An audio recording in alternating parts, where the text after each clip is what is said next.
Hello, dear ones. You're back at the Indigo Rose Lounge. This is your host, Alyce Dylan. Please get comfy. Oh, just take a load just for a few minutes. Just join us here. Let all your people join us here. And it's lovely to be back with you. I love indigos. I adore you all. I really do. I love your resilient souls. I love how you've made it to here. And I love how you keep going and you keep trying to understand, even though the truth of who you are has been hidden from you for so long. Oh, you awesome, awesome, beautiful, beautiful human beings and souls, spirits. Fear, my lovelies, fear. How you doing with fear? Yeah, the world's abuzz with it again. You know, bombs and such tend to make people a little bit nuts. They also give people fodder for. But have you noticed how the levels of nuts are just cosmic now? Levels of nuts have just gone off the charts. Yeah, well, we're living in a post-pandemic phase where, if you've read the research, you know that there was a lot of brain damage caused by those shots. Shame, I was looking at RFK Jr. the other day, giving a speech about how, the conspiracy theorists were all right. I think we're running out of those conspiracy theories, but I'm not. I'm not a conspiracy theorist. I just know truth when I hear it, and I listen to some people who are conspiracy theorists. And so I've ended up, I suppose, being assigned to that class. But we know truth when we hear it, right? Don't you find that? Don't you find that if someone absolutely lies to you, you know it?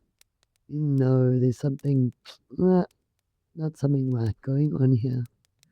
And so fear is something that I have experienced quite often in my life. People can become afraid of what they assume clairvoyants are. So people have these woo-woo ideas about clairvoyance and what we're supposed to be and do and whatever framework they've been fed. Have you experienced that as a child? If you ever pointed out that the adults were being dishonest or some truth that you could see, did you see their fear? Did you see them get afraid of you? So much of this world is based on deception and manipulation. And I think we know, Chase Hughes goes into all of this, not all of them, but a whole span of studies that were done on how to manipulate whole populations, how to manipulate people around fear, how to make them afraid. And that was based on the normals, remember?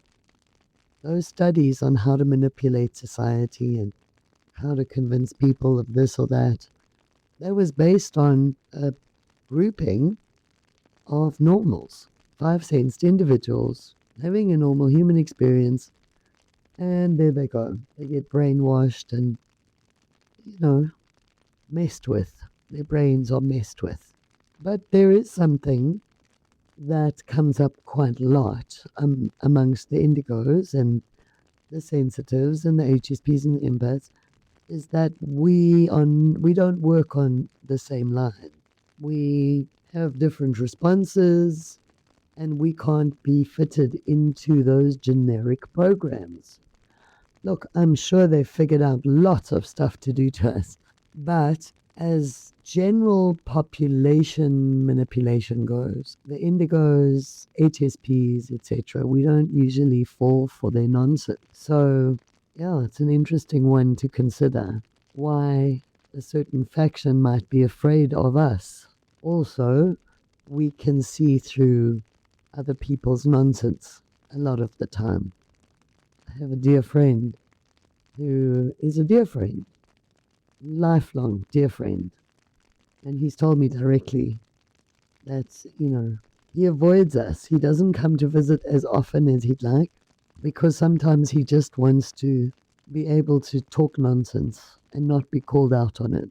And so I had to say to him, well, why don't I promise that next time you come here, you can speak all the nonsense you like, and while you'll know and I'll know that I know you're talking nonsense, I won't call you out on it. And he agreed, and yet still. So fear is something that hopefully, we don't participate in generally. We do pick it up, though, from the temperance of the world. And so that goes back to that tool of constantly assessing, is this mine? Is this mine? And letting it go, and if it's not yours, it'll go. But there's the added benefit or the added capacity that we have to being.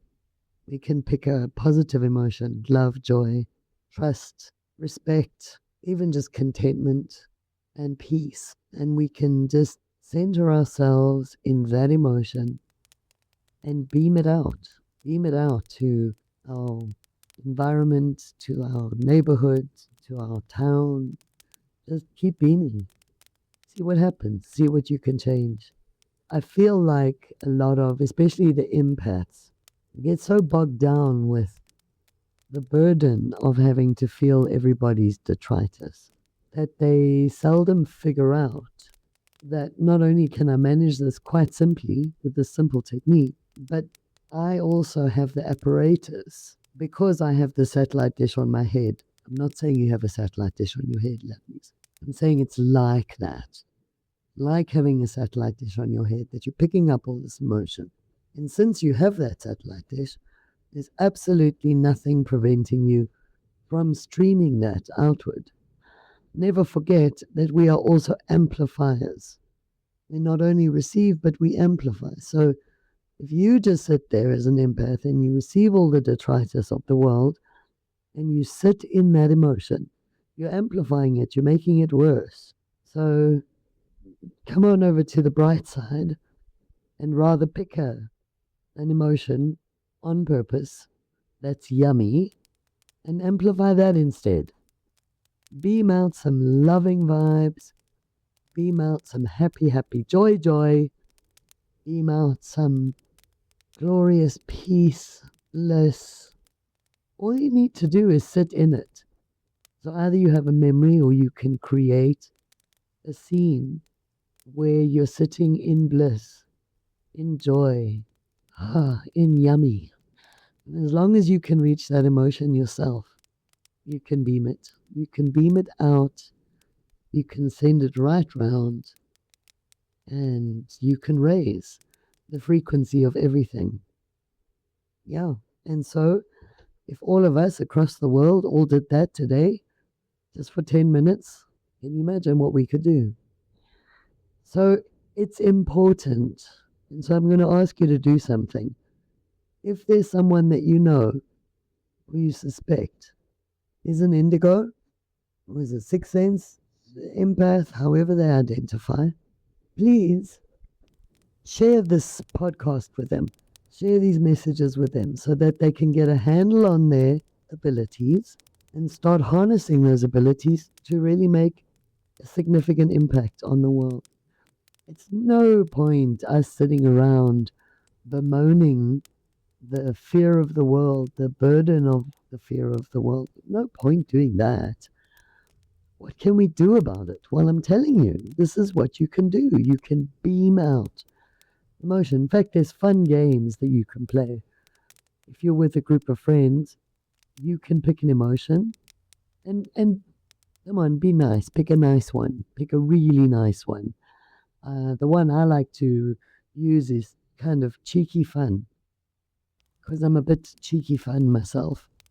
And so I sit there and I just amp up that emotion. Cheeky fun, cheeky fun, cheeky fun, ha ha. And everyone kind of, within a few minutes, everybody goes that way. Well, most people, some people are resistant, but most people, I can kind of get into that vibe. So try it out next time you're out in a restaurant or you're out in a public space. Just pick an emotion, amplify it, and see what happens. Try things out. And this is why I cannot wait for all of us to start communicating with one another. Because once we start to share what we've been able to figure out, what we've been able to accomplish, then we can really help other people to stretch their boundaries and figure out what we can all do together. I don't mean together, as self isolating indigo, sure, we're going to end up at the same space. No, I'm not imagining we will, but together at home, each of us at our own homes together, that together. Well, what we can all do together to raise the frequency of the world and make things a little better. Hey, how about that? And, fear is a slippery one. And it normally takes people past their 20s into their 30s to learn how to manage fear in their own way. But we really need to remember that when fear comes up for us, firstly, we let it go. We see if it's ours or we see if it's somebody else's. But if it really is ours, then just apply the question. What's the worst that could happen here? What's the worst thing that could happen here? And if you're a spiritual being having a human experience, then the worst thing that could possibly happen in most scenarios is that your human experience ends and you flip off back to your spiritual self. And that's so that if that's the worst that happens, it's the worst that happens. But in general, there is no real basis for fear unless you're running across a field being chased by a hungry lion or some equivalent, right? So let's get a handle on this periphery fear. Let's get a handle on being made to be fearful for no reason. Really, we are divinely created spiritual beings having this human experience. And we haven't even begun to tap in to what we're capable of next. So, through it all, while we figure it all out, while we work out how these superpowers truly work, and while we stretch them and, stretch our wings, let's just remember on that road to love always.